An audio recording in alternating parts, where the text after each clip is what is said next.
Jadi stimulasi-stimulasi ini itu yang sangat ampuh, menurut saya itu yang sangat ampuh dan sangat mendukung kemajuan perkembangan komunikasi anak saya. Oke. Hai, assalamualaikum warahmatullahi wabarakatuh, teman-teman semuanya. Terima kasih sudah klik video ini. Jadi di video kali ini saya mau sharing tentang stimulasi-stimulasi apa aja sih yang saya gunakan saat saya terapi bicara di rumah ke anak saya yang speech delay di umur 2 tahun. Jadi stimulasi-stimulasi ini itu yang sangat ampuh, menurut saya itu yang sangat ampuh dan sangat mendukung kemajuan perkembangan komunikasi anak saya. Oke, jadi tetap stay tune di video ini. Jangan lupa terus dukung channel saya Cerita Fadia ini dengan cara klik tombol subscribe dan nyalakan loncengnya agar teman-teman semuanya mendapatkan notifikasi terbaru dari video yang saya upload. Oke, kita langsung aja ya. Jadi stimulasi yang pertama yang akan saya sharingkan ini adalah yang pertama itu adalah meniup balon atau meniup lilin. Jadi itu tujuannya apa sih? Agar otot-otot pada sekitaran mulut anak itu bisa bergerak gitu ya. Jadi terbiasa bergerak juga.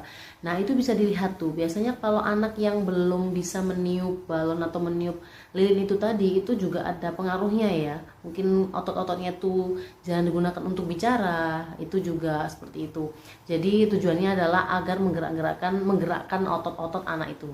Yang kedua itu adalah bermain permainan yang melatih konsentrasi dan fokus anak. Nah, apa aja sih contohnya? Jadi contohnya itu yang pertama kayak puzzle, terus bermain Lego, terus bermain plastisin atau malam kayak gitu kan, ya menggerakkan tangan-tangannya gitu. Terus bermain ini nih kayak pasir gitu kan, buatan dari tepung terigu atau mungkin pasir beneran gitu ya di pantai kayak gitu-gitu. Jadi bener-bener melatih konsentrasi dan fokus anak, apakah dia bisa bertahan lama untuk permainan itu. Jadi puzzle itu ada puzzle geometri, ada puzzle hewan, puzzle huruf, puzzle apa aja sih, profesi, pokoknya puzzle ya.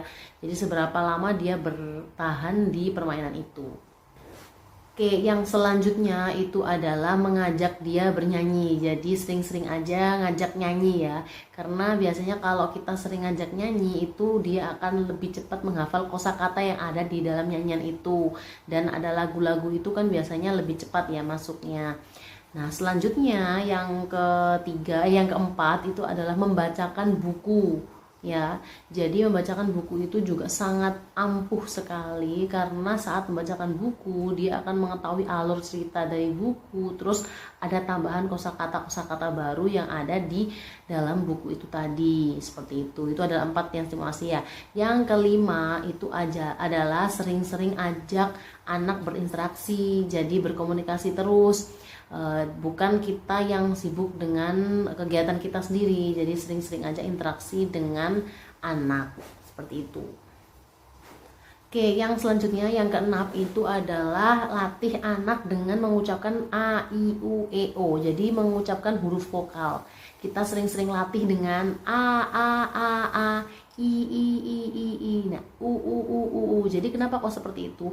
Agar otot-otot pada rahang anak ini itu terbiasa dengan mengucapkan itu, mengucapkan huruf vokal itu, huruf dasar ya. Jadi agar menambahkan kosakatanya itu agar mudah karena kita udah melatih huruf dasar itu yang keenam. Dan yang ketujuh itu sering-sering melakukan pijatan pada wajah anak. Nah, kalau untuk pijatan-pijatan ini saya sih nggak pernah punya patokan. Biasanya saya ikuti di salah satu channel YouTube gitu aja, cari aja di pencarian gimana pijatan wajah untuk anak speech delay gitu ya. Jadi biasanya itu ada di dekat-dekat sini sih, terus dekat telinga kayak gitu-gitu. Itu biasanya yang saya kerjakan. Jadi udah 7 stimulasi tadi kan ya. Yang ketujuh tadi adalah melakukan pijatan wajah pada anak gitu. Nah, yang kedelapan itu saya menyiapkan flashcard atau smart card. Jadi itu semacam apa sih? Semacam kayak gini nih bentuknya ya. Jadi itu tuh kayak kartu, isinya itu ada gambar, ada tulisan gitu. Jadi dari flashcard itu kita bisa mengajarkan anak menambah kosakata dengan flashcard itu. Nah, lebih bagus lagi malah langsung ke realnya ya, objek langsungnya. Jadi kalau di flashcard itu kan ada contohnya itu kayak gelas gitu. Nah, biasanya kita langsung aja objek langsungnya adalah gelas gitu kan. Tapi biasanya anak itu kan lebih suka dengan gambar-gambar yang animasi seperti itu kan ya, daripada di gambar langsung seperti itu. Itu yang ke-8 menggunakan flashcard. Nah, jadi yang ke-9 itu adalah memberikan makanan yang sesuai teksturnya ya. Jadi itu adalah yang harus kita lihat perkembangannya. Jadi salah satu, kalau kita udah ngasih apa-apa stimulasi yang sebanyak itu tadi, tapi kalau tekstur makanannya masih belum sesuai, itu juga mempengaruhi. Contohnya nih ya, umur 2 tahun tapi makanannya masih lembek atau mungkin kebubur gitu kan, berarti kan otomatis usaha dia untuk mengunyah itu kan sedikit ya. Nah, otomatis otot-otot yang ada di rahang mulutnya ini kan akhirnya nggak maksimal gitu loh. Makanya kenapa kok nomor 9 ini saya masukkan adalah stimulasinya adalah memperhatikan tekstur makanan anak. Jadi perkembangan tekstur makanan anak itu seperti apa.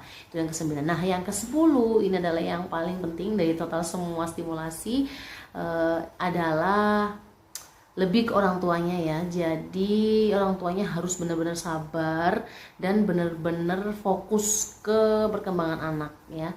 Jadi kenapa kok harus sabar? Karena membersamai anak yang speech delay itu tidak mudah ya, karena kita belum tentu satu hari ini kita memberikan kosakata baru ternyata bisa diterima langsung, atau kita memberikan mainan baru terus diterima langsung. Itu nggak seperti itu hanya teorinya aja, tapi pada prakteknya itu sangatlah sulit ya, karena biasanya anak-anak yang speech delay atau terlambat bicara itu dia punya dunia sendiri seperti melihat HP atau televisi kan. Nah, untuk merubah semua itu kan kita butuh kesabaran dan fokus gitu kan.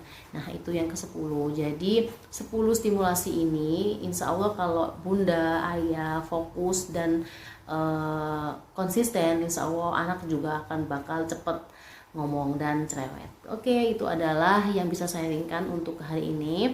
Semoga bermanfaat sharing kali ini. Terima kasih dan jangan lupa terus dukung channel saya dengan cara klik tombol subscribe dan nyalakan loncengnya. Dan jangan lupa terus sharing di kolom komentar ya, kalau ada mungkin stimulasi apa sih yang bisa dilakukan ayah bunda yang benar-benar efektif ke anak, bisa kita sharingkan di kolom komentar. Oke, terima kasih. Wassalamualaikum warahmatullahi wabarakatuh. Dadah.